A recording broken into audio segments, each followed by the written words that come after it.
As much as I'm giving Blizzard a hard time about Overwatch very frequently, I feel like I should also credit them where credit is due. And this, my friends, is one such time. Most, if not all of you, probably already heard of the Nano Cola Event that allows you to collect limited edition loot for D.Va by, I can't believe I'm saying this, simply playing the game. But it goes even further than that, and I honestly believe that this whole event was nothing short of a stroke of genius. But to understand why, we need to dive a bit deeper. And before you stop me here, let me address the elephant in the room. Is there any point to me making this video? Honestly, no. I just want to have some fun with this, so let's get digging. My immediate reaction to this event going live was the following. Now this is a really cool micro event. Of course, the WoW players among you know that micro events, just like seasonal events, have been adopted from World of Warcraft. And this one specifically does so many things right that, after bashing the Summer Games event so much, I felt it was necessary for me to address it. So first off, we need an occasion, a theme of some kind. With a D.Va short recently going live, we got exactly that. Now up until now, the only way that animated shorts were connected to the game itself really started and stopped with the maps they played in. And even then, they sometimes did it in a really wonky way where you wonder how they connected passage A to passage B. But that's besides the point. As much as animated shorts create a certain level of hype surrounding the franchise itself, it does not necessarily translate into a significant attachment to the game. Because quite frankly, the game and the shorts really don't have anything to do with each other. But now, Blizzard is starting to connect everything. So we get a new animated short that plays in a country yet to see a map in Overwatch. Simultaneously, the map that this short is playing in gets added to the PTR. Shortly after that, they launch an in-game micro event allowing players to collect cosmetics relating to the recently published cinematic. Furthermore, they partner with a bunch of streamers over on Twitch to promote the event, allowing players to collect even more cosmetics just by watching. And of course, there's also merchandise. First off, great job on connecting the game with the animated short in an interactive way. Second off, congratulations on selling even more merchandise. But what's really genius about that is the whole streaming strategy. Because for months now, Overwatch was becoming a very difficult game to stream. Not only did streamers move on to more successful titles, but those who stayed also obviously struggled to keep their schedules given that the game made them feel miserable more often than not. Keyword: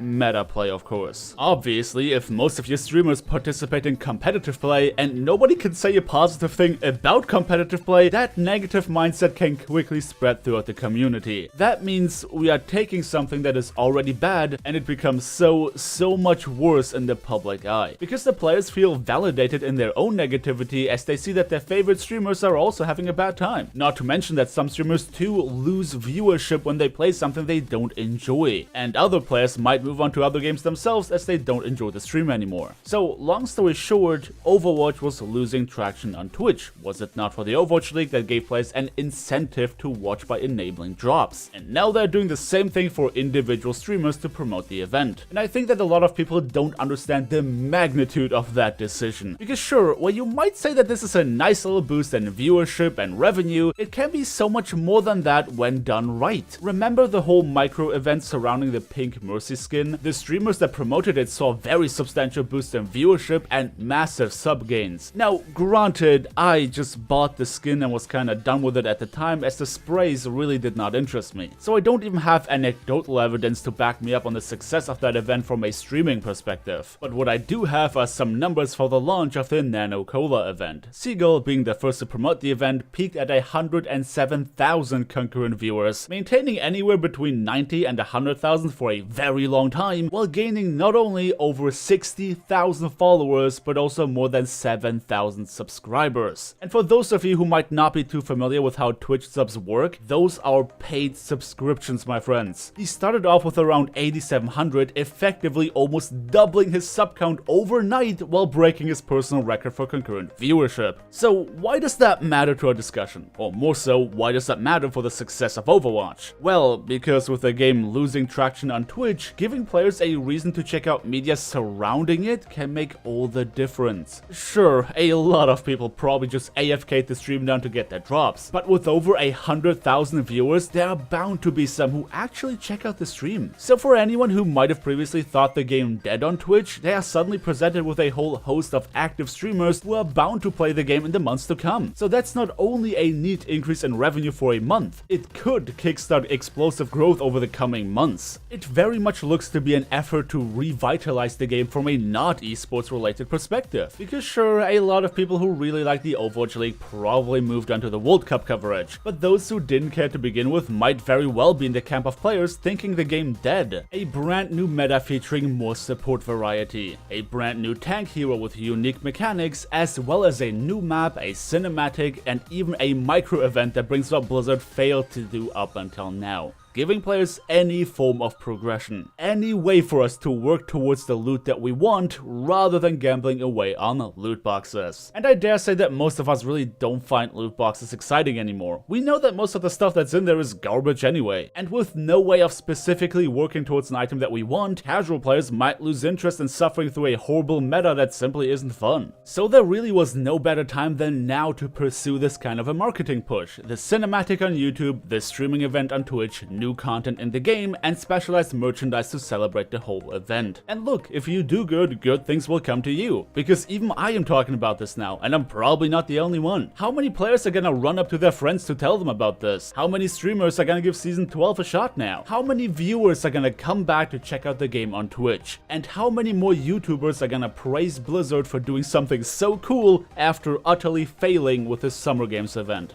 Look, I might be reading into this too much, but that's honestly where the fun is at for me, and that's what I like doing a lot of the time, overanalyzing and discussing things that many other people might not find interesting enough. And if you are still around at the end of this oh so pointless video, hey, thanks for sticking around. If you are looking to kill some time, I would highly recommend to check out my video covering why ranked in Overwatch doesn't and probably never will feel fair. There is a twist in pretty much every video, kind of like the Kinder Surprise egg of Overwatch content. At any rate, thanks again for watching, guys. Don't forget to drop me a like on your way out if you enjoyed the video, subscribe if you want to see more, and I hope to see you all next time.